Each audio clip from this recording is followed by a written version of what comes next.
அன்பு நிறைந்த என் கன்னிராசி நேயர்களுக்கு என்னுடைய கனிவான மற்றும் இனிய வணக்கங்கள்.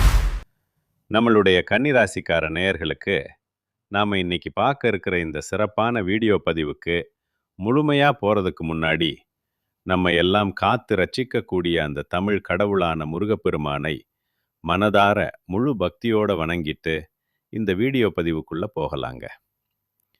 ஓம் முருகா போற்றி, ஓம் முருகா போற்றி, ஓம் முருகா போற்றி. என்னை காக்கும் அன்பு தெய்வமே முருகனே போற்றி. கண்டிப்பா நல்லதே நடக்கும், நல்லது மட்டும்தான் நடக்கும். பொதுவாகவே நம்மளோட கன்னிராசிக்காரங்களை பற்றி சொல்லணும்னா, இவங்க உண்மைக்கு புறம்பா எந்த காலத்திலையும் எந்த ஒரு செயலையும் செய்யவே மாட்டாங்க. அது மட்டும் இல்லாமல் ஒரு தலைமை பண்புக்கு இவங்க ரொம்ப ரொம்ப பொருத்தமானவங்களா இருக்காங்க. எப்பவுமே மெதுவாக, நிதானமாக, ஆனா நிச்சயமாக வாழ்க்கையில ஜெயிக்க போறாங்க, வாழ போறாங்க நம்மளோட கன்னிராசிக்காரங்க. தன்னுடைய சொந்த உழைப்பால வெற்றி பெறக்கூடியவங்க யாராவது இருக்காங்கன்னா அது எல்லாம் இவங்க தாங்க. இவங்கள பொறுத்த வரைக்கும் தான் மட்டும் நல்லா இருக்கணும், தனக்கு மட்டும் எல்லாம் கிடைக்கணும் அப்படிங்கிற அந்த சுயநலம் எல்லாம் துளி கூட கிடையாதுங்க. தன்னை சுற்றி இருக்கிற எல்லோருமே நல்லா இருக்கணும், எல்லாரும் சந்தோஷமா இருக்கணும் அப்படிங்கிற ஒரு உயர்ந்த பொதுநல குணத்தோட தாங்க இவங்க வாழ்ந்துகிட்டு இருக்காங்க. இவ்வளவு அருமையான அற்புதமான நற்குணங்களை கொண்ட என் அன்பு கன்னிராசிக்கார அன்பர்களே, நீங்க எல்லாரும் எப்படி இருக்கீங்க? ஆரோக்கியமா இருக்கீங்களா? இதை நான் கேட்ட உடனே எங்க அம்மா, நீங்க வேற எங்களை பார்த்து இப்படி ஒரு கேள்வி கேட்குறீங்களே, எங்களை பார்த்தா உங்களுக்கு ஆரோக்கியமாக இருக்கிற மாதிரியா தெரியுது? நாங்களே ஒவ்வொரு நாளும் ஒவ்வொரு நிமிஷமும் கவலைப்பட்டு வாழ்ந்துக்கிட்டு இருக்கோம் அப்படின்னு உங்கள் மனசில் நீங்கள் நினைக்கிறது எனக்கு நல்லாவே புரியுதுங்க. ஆனால் கன்னிராசிக்காரர்களே, ஒரு மகிழ்ச்சியான செய்தி என்னன்னா, உங்கள் வாழ்க்கையில் இருக்கக்கூடிய இந்த துன்பமான சூழ்நிலை எல்லாமே இனி வரக்கூடிய காலங்களில் கானல் நீரா, அதாவது இருந்த இடம் தெரியாம மறைய போகுது. உங்க வாழ்க்கையே நீங்க ஆச்சரியப்படுற அளவுக்கு ஒரு சொர்க்க வாழ்க்கையா மாறப்போகுது. உங்க மனசுக்குள்ள இருக்கக்கூடிய உங்களுடைய நீண்ட நாள் ஆசைகள், கனவுகள், இது எல்லாமே ஒவ்வொன்றா நிறைவேற போகுதுங்க. குறிப்பா நீண்ட நாட்களாக திருமணமாகாதவர்களுக்கு அந்த திருமண தடை எல்லாமே முழுமையா நீங்கி திருமணம் இனிதே சிறப்பா நடைபெற போகுது. அதே போல குழந்தை பாக்கியம் இல்லாதவர்களுக்கு அந்த இறைவன் அருளால அழகான குழந்தை பாக்கியம் கிடைக்க போகுது. ரொம்ப வருஷமா இந்த பூர்வீக சொத்து ரீதியாக இருந்த அனைத்து பிரச்சனைகளுக்கும் ஒரு நிரந்தரமான தீர்வு கிடைக்க போகுது. உங்களுக்கு முறைப்படி வரவேண்டிய அந்த பூர்வீக சொத்து எந்த தடையும் இல்லாம உங்க கையில வந்து சேரப்போகுதுங்க. மொத்தத்தில் சொல்லணும்னா, உங்க வாழ்க்கையே ஒரு அருமையான வளமான வாழ்க்கையாக மாறப்போகுதுங்க. உங்க கையில பணப்புழக்கம் மற்றும் செல்வாக்கு ஓஹோன்னு உயர போகுதுங்க. நீங்க புதுசா நிலம் வாங்க போறீங்க, வீடு வாங்க போறீங்க, ஆசைப்பட்ட மாதிரி நகையெல்லாம் வாங்க போறீங்க. உங்க வாழ்க்கை ரொம்ப அருமையா, அதே சமயம் நல்ல ஆரோக்கியமா இருக்க போகுதுங்க. நம்மளுடைய கன்னி ராசிக்காரங்க ரொம்ப ரொம்ப மென்மென்மையான மனதை கொண்டவங்க. இவங்க வீட்டில் ஏதாவது ஒரு துஷ்ட சக்தி இருந்தா, அதாவது கண் திருஷ்டியோ இல்லை எதிர்மறை சக்திகளோ இருந்தா, அதை அந்த பெருமாளால் மட்டும்தாங்க வெளியில் கொண்டு செல்ல முடியும். அதனால் எப்போவுமே நெற்றியில் செந்தூரம் இட்டுக்கொள்வது அந்த திருஷ்டியை விரட்ட உதவுங்க. அது மட்டும் இல்லாமல் ஓம் நமோ நாராயணா, ஓம் நமோ பகவதே வாசுதேவாய நமக என்ற இந்த சக்தி வாய்ந்த மந்திரங்களை தினமும் 108 முறை காலையிலும் அதே போல் மாலையிலும் நீங்கள் தொடர்ந்து ஜபிப்பதன் மூலமாக உங்கள் வீட்டில் உள்ள துஷ்ட சக்திகள் எல்லாமே தெரிச்சு ஓடிருங்க, முழுமையாக வெளியேறும். அந்தந்த காலத்துல நாரத முனிவர் இந்த நாராயண மந்திரத்தை எல்லாருக்கும் உபதேசித்ததால தான் அவர் இன்றும் எல்லாராலும் போற்றப்படுறார். கடவுள் எப்பவுமே நமக்கு என்ன தேவையோ அதை மட்டும் தாங்க கொடுப்பார். அதனால வாழ்க்கையில தோல்விகளை கண்டு நாம என்னைக்குமே துவண்டு விடக்கூடாதுங்க. கன்னிராசிக்காரங்க உங்க வீட்டில் தினமும் 2 முறை, அதாவது காலையிலையும் சாயங்காலமும் நித்திய பூஜை கண்டிப்பாக செய்யணும். தினமும் காலையிலும் மாலையிலும் தவறாமல் விளக்கேற்றணும். வீட்டில் நிம்மதி இல்லாமல் ரொம்ப கஷ்டப்படுறவங்க புதன்கிழமைகளில் பச்சை நிற துணியை தானமாக வழங்கணுங்க. அந்த பச்சை நிற துணியை நீங்கள் தானமாக கொடுப்பதன் மூலமாக உங்கள் வாழ்க்கையில் இருக்கக்கூடிய துன்பங்கள் குறையறத நீங்களே கண்கூடா, அதாவது நேரடியாக அறிய முடியும். அது மட்டும் இல்லாமல் ஒவ்வொரு புதன்கிழமையும் அந்த புதன் ஓரையில் விஷ்ணு சகஸ்ரநாமம் பாராயணம் செய்யணுங்க. இது ரொம்ப விசேஷம். அதே போல் புதன்கிழமைகளில் பச்சை கற்பூரத்தை ஒரு கொட்டாங்குச்சியில் ஏற்றி உங்கள் வீட்டை சுற்றிலும் காட்டி திருஷ்டி கழித்து வாசலில் வைக்கணும். ஒருவேளை இப்படி செய்ய முடியாதவங்க அந்த பச்சை கற்பூரத்தை ஒரு டப்பாவில் போட்டு வாசலில் வச்சுட்டு பின்னர் நேரம் கிடைக்கும்போது அதை கோவிலில் கொண்டு போய் ஏற்றி விடலாங்க. இன்னொரு முக்கியமான பரிகாரம், ஒவ்வொரு புதன்கிழமையும் துளசி தீர்த்தம் உங்கள் வீடு முழுவதும் தெளிக்கணுங்க. அதாவது வீட்டில் ஒரு பஞ்ச பாத்திரத்தை எடுத்து அதில் துளசி பொடி அல்லது துளசி இலையை போட்டு நாராயண மந்திரம் அல்லது வாசுதேவ மந்திரம் சொல்லி 108 முறை ஜபித்து அந்த புனிதமான தீர்த்தத்தை உங்கள் வீடு முழுவதும் மூலை முடுக்கு விடாமல் தெளிக்கணும். இந்த மந்திரங்களை நீங்கள் சொல்லும்போது ஒரு தர்பை பாயில் அமர்ந்து ஜபிக்கணுங்க. இப்படி செஞ்சீங்கன்னா நிச்சயமா சத்தியமா உங்கள் வீட்டு பக்கத்தில் எந்த விதமான கெட்ட சக்திகளும் நெருங்கவே நெருங்காதுங்க.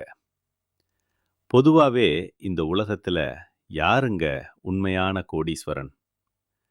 கோடி கோடியாக பணம் வச்சிருக்கிறவங்களா, இல்லை தனக்கு பிடிச்ச உணவுகளை எல்லாம் வாங்கி சாப்பிட்றவங்களா, இல்லை பிடிச்ச உறவுகள்கிட்ட எப்பவும் பேசுகிறவங்களா?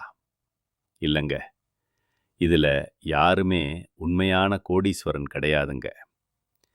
யார் ஒருத்தவங்க எந்த விதமான நோய் நொடியும் இல்லாமல், மனசில் எந்த விதமான மனக்கவலையும் இல்லாமல் ராத்திரி படுத்தா நிம்மதியாக தூங்குறாங்களோ அவங்க தாங்க இந்த உலகத்திலேயே சிறந்த கோடீஸ்வரன்.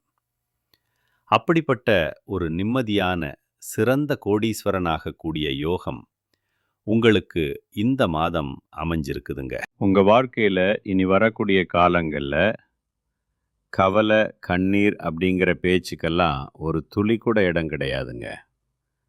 இது நாள் வரைக்கும் உங்களுடைய மனசில் இருந்த அந்த பாரங்கள் மனக்கவலைகள் எல்லாம் இனி வரக்கூடிய காலங்களில் இருந்த இடம் தெரியாமல் காணாமல் போக போகுதுங்க. நீங்கள் ரொம்ப ரொம்ப சந்தோஷமான ஒரு ஆரோக்கியமான வாழ்க்கையை இனி வரக்கூடிய காலங்களில் வாழ போகிறீங்க, அனுபவிக்க போகிறீங்க. உங்கள் வாழ்க்கையில் சந்தோஷம் என்னைக்கும் நிலச்சிருக்க போகுதுங்க. சரி, உங்கள் வீட்டில் இருக்கக்கூடிய கெட்ட சக்திகள் முழுசாக நீங்கணும்னா நீங்கள் சில முக்கியமான விஷயங்களை கடைபிடிக்கணுங்க. செவ்வாய்க்கிழமை அன்னைக்கு தவறாமல் முருகனை வழிபாடு செய்யுங்க. தினமும் மாலை நேரத்தில் சுத்தமான நல்லெண்ணெய், அப்படி இல்லைன்னா நெய் ஊற்றி விளக்கு ஏற்றுங்க. ஓம் சரவண பவ என்கிற அந்த மந்திரத்தை தினமும் ஒரு 11 முறை பக்தியோடு சொல்லிக்கிட்டு வாங்க. வாரம் ஒரு முறை பக்கத்தில் இருக்கிற அம்மன் கோயிலுக்கு போய் அந்த அம்மனை மனதார வணங்கிட்டு வாங்க. பிரதோஷ நாட்களில் சிவபெருமானை போய் வணங்கிட்டு வாங்க. செவ்வாய்க்கிழமை அன்னைக்கு அசைவம் சாப்பிட்றத தவிர்ப்பது ரொம்ப ரொம்ப நல்லதுங்க. பெண்களுக்கு குங்கும அர்ச்சனை செய்கிறது ரொம்பவும் நல்லதுங்க. உங்கள் வீட்டில் எப்பவும் வேப்பிலையை வச்சிருங்க.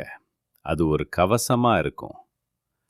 நவகிரகத்துல செவ்வாய் பகவானுக்கு வழிபாடு செய்யுங்க. வீட்ல கண் திருஷ்டி போக ஒரு திருஷ்டி பொம்மைய வாசல்ல தொங்க விட்டுருங்க. செவ்வாய்க்கிழமைகள்ல முடிஞ்ச வரைக்கும் சிவப்பு நிற உடை அணிஞ்சுக்கோங்க.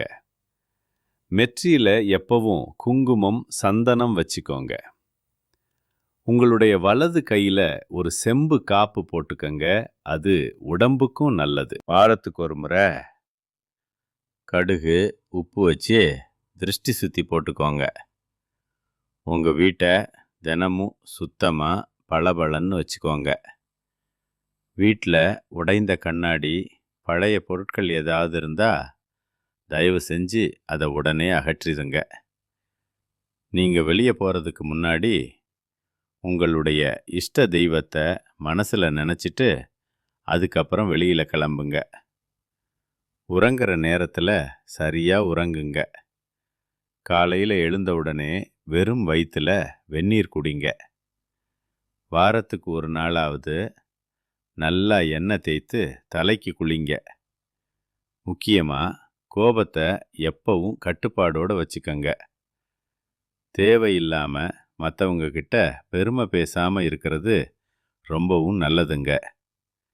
எல்லோர்கிட்டையும் உங்க குடும்ப ரகசியத்தை பகிரக்கூடாதுங்க.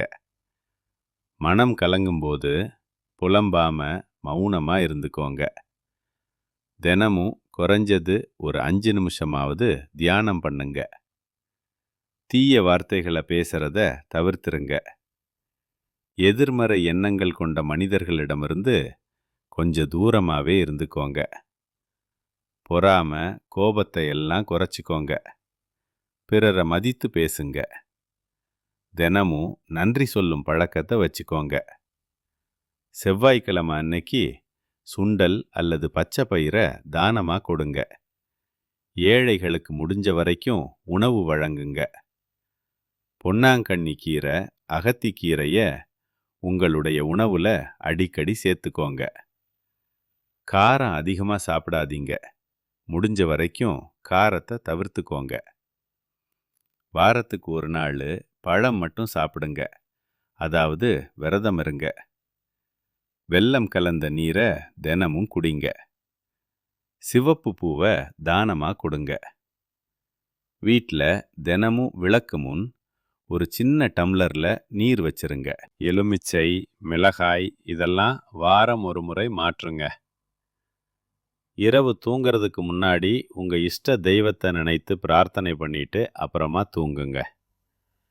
சரி, இப்போ செவ்வாய்க்கிழமை மாலை நேரத்தில் நீங்கள் செய்யக்கூடிய ஒரு சிறப்பான பரிகாரம் என்னன்னு பார்க்கலாம். ஒரு எலுமிச்சை பழம், 2 கிராம்பு, ஒரு பச்சை மிளகாய். இதை உங்கள் வீட்டு வாசலில் வச்சு விளக்கு ஏற்றி அந்த முருகனை மனதில் நினைத்து மனமுருகி வேண்டிக்கோங்க. இதை நீங்கள் செஞ்சீங்கன்னா உங்கள் வீட்டில் இருக்கக்கூடிய கெட்ட சக்திகள் எல்லாமே உங்களை விட்டு விலகி போயிடும். உங்களுடைய குடும்பத்தில் இனி நல்லது மட்டும்தான் நடக்கும். உங்கள் வீட்டில் தீய சக்திகள் இருந்தால் அதை விரட்ட நீங்கள் வீட்டில் என்னென்ன புகைப்படங்களை வைக்கலாம் அப்படிங்கிறத பற்றி இப்போ தெளிவாக தெரிஞ்சுக்கலாங்க.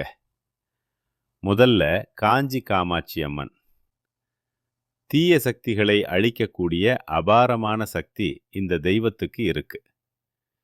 இவங்க படம் வீட்டில் இருந்தா வீட்டில் தைரியம், பாதுகாப்பு தரக்கூடியதா இருக்கும். அடுத்தது காளி மற்றும் பத்திரகாளி. கெட்ட சக்திகள் மற்றும் கண் திருஷ்டியை விலக்க இது உதவுது. பயம் மற்றும் தடைகளை நீக்க இது உதவுது. அடுத்ததா மகாவிஷ்ணு. இவர் மன அமைதி மற்றும் பாதுகாப்பு தரக்கூடிய ஒரு தெய்வம். எதிர்மறை எண்ணங்களை குறைக்கிறதுக்கு இந்த தெய்வம் உங்களுக்கு ஒரு பெரிய பாதுகாப்பா இருக்கும். அப்புறம் ஆஞ்சநேயர். தீய ஆவிகள் மற்றும் பயம் விலக நம்மளுக்கு எப்பவும் ஆஞ்சநேயர் துணையா இருப்பார். வீட்டை காக்கக்கூடிய ஒரு காவல் தெய்வமா இவர் இருப்பார். அடுத்தது பைரவர். இவர் இரவு நேரத்தில் வரக்கூடிய எதிர்மறை சக்திகளை விலக்கக்கூடியவரா இருக்கார். வீட்டு சுற்றுப்புற பாதுகாப்புக்கு பைரவர் எப்பவும் பாதுகாப்பா இருப்பார். நரசிம்மர். தீய சக்திகளை முற்றிலும் அழிக்கக்கூடிய மிகப்பெரிய சக்தி இவருக்கு இருக்கு. சக்தி வாய்ந்த பாதுகாப்பு தெய்வமா இவர் இருக்கார். கடைசியா சாய்பாபா. இவர் மன அமைதியை அளிக்கக்கூடிய தெய்வமா இருக்கார். தீய எண்ணங்கள், கவலைகளை விலக்க இவர் உங்களுக்கு துணையா இருப்பாருங்க. வடகிழக்கு மூலையில நீங்க இந்த தெய்வ புகைப்படங்களை தாராளமா வைக்கலாங்க. அப்படி இல்லைன்னா கிழக்கு அல்லது வடக்கு சுவர் இருக்கிற இடத்துல நீங்க தெய்வ புகைப்படங்களை வச்சிங்கன்னா அந்த தெய்வ அருள் முழுமையா உங்களுக்கு கிடைக்குங்க. நம்மளோட கன்னிதாசிக்காரங்க எப்போதுமே மனசுல யோசிச்சுட்டு இருக்கிற ஒரே ஒரு விஷயம் ஒன்று இருக்குதுங்க. ஏன் நான் இவ்வளவு புத்திசாலியா இருக்கேன்? அப்படி நான் புத்திசாலியா இருந்தும் ஏன் என்னால் வாழ்க்கையில் ஜெயிக்க முடியல அப்படிங்கிற கேள்வி உங்கள் மனசில் ஓடிக்கிட்டே இருந்திருக்குங்க. அந்த கேள்விக்கான பதிலை யார்கிட்ட கேட்கணுங்கிறது தெரியாமல் நீங்கள் இத்தனை நாளாக முழிச்சிட்டு இருந்திருப்பீங்க. ஆனால் அந்த கேள்விக்கான பதிலை நான் இப்போ உங்களுக்கு சொல்ல போகிறேங்க. வாழ்நாள் முழுவதும் கன்னிதாசிக்காரங்க ஏன் கஷ்டப்படுறாங்கன்னு பார்த்தீங்கன்னா, இவங்க கிட்ட புத்திசாலித்தனம் இருந்தும் ஏன் முன்னேறாமல் இருக்காங்க அப்படின்னு பார்த்தீங்கன்னா, இவங்க எந்த ஒரு விஷயமா இருந்தாலும் ரொம்ப அதிகமாக யோசிப்பாங்க, ஓவராக சிந்திப்பாங்க. அது மட்டும் இல்லாமல் யார் என்ன சொன்னாலும் அதை பற்றி தீர விசாரிக்காமல் அவங்க சொல்கிறத பட்டுன்னு நம்பிடுவாங்க. இதுதாங்க இவங்க வாழ்க்கையில் இருக்கக்கூடிய முக்கிய பிரச்சனையே. பண விஷயத்தில் கன்னிதாசிக்காரங்களே, நீங்கள் கொஞ்சம் சிக்கனமாக இருக்கணும். சரியான நல்ல திட்டமிடல் இருக்கணும். நீங்கள் நல்லா தான் பணம் சம்பாதிக்கிறீங்க. ஆனால் நீங்கள் எப்படி கஷ்டப்பட்டு பணத்தை சம்பாதிக்கிறீங்களோ அதே மாதிரி பணத்தை தண்ணி மாதிரி செலவு பண்ணிடுறீங்க. கையில் சேமிப்பு இல்லாமல் போனாலே கதை முடிஞ்சு போச்சுங்க. எல்லாமே பயங்கர பண கஷ்டத்தை நீங்கள் சந்தித்து அவதிப்படுறதுக்கு வாய்ப்பு இருக்கு. ராகு, சனி, செவ்வாய் இவங்கெல்லாம் அப்பப்போ அவங்க நேரங்காலம் வரும்போது சில சோதனைகளை கொடுத்துக்கிட்டு இருப்பாங்க. அந்த நேரத்தில் நீங்கள் கஷ்டப்படக்கூடிய சூழ்நிலை வரதுக்கு வாய்ப்பு இருக்கு. அதனால முன்கூட்டியே நீங்கள் கொஞ்சம் எச்சரிக்கையாக இருந்துக்கோங்க. பண விஷயத்தில் கொஞ்சம் ஜாக்கிரதையாக இருந்துக்கோங்க. கண்டிப்பாக உங்களுக்கு நல்லதே நடக்கும். நல்லது மட்டும்தான் நடக்கும். நன்றி, வணக்கம்.